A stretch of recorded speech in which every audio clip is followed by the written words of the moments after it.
Well, the federal government is planning a sweeping review in the first in decades of Canadian content rules for media broadcasters. The Heritage Minister made the announcement in April saying the current model is broken.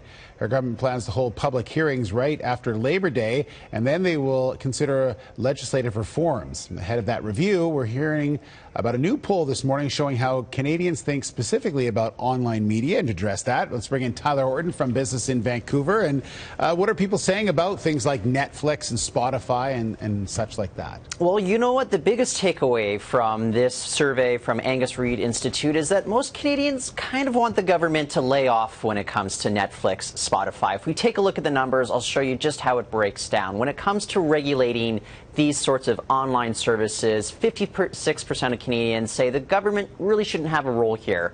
But Canadians, at least a plurality of respondents, say that the government should have something to do with promoting cultural content going on in Canada because, of course, they think that our culture is unique and it needs some promotion. So we do see that there is some need for government support. And Canadians, look, most of us are in favor of having some sort of review when it comes to Canadian content. So the big thing to keep in mind here is that we've produced, at a cost of about $3 billion between 2014 and 2015, 700 TV series, more than 100 films here in Canada, and the government has a lot of money invested in that when it comes to, say, tax credits. So we're not talking about getting the government involved with, say, Netflix or Spotify to, say, censor anything. It's just about promoting more Canadian cultural content within those particular mediums going forward. So Canadians, they do have a little bit of conflict when it comes to these results, but overall, as you mentioned just earlier, Steve, we do think that it is time for some sort of big review to go on forward. Yeah.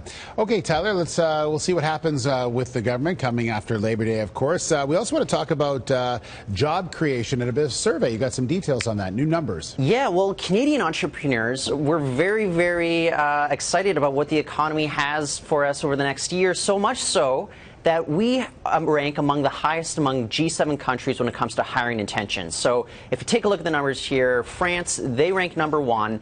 They have 66% of entrepreneurs there plan to hire, add jobs to their small businesses within the next year. So that would boost their anticipated workforce by 10%. Canada, we're #2. 64% of entrepreneurs plan to add to their particular workforces.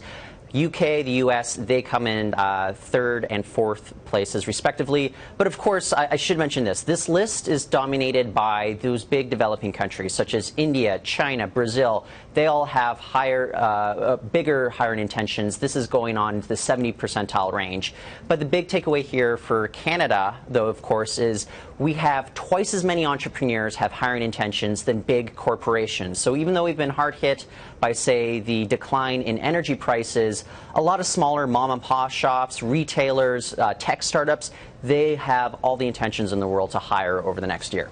All right. Thank you very much for that, Tyler. If you want some more details from Tyler, go to BIV.com. We'll see you tomorrow. Thank you, Steve.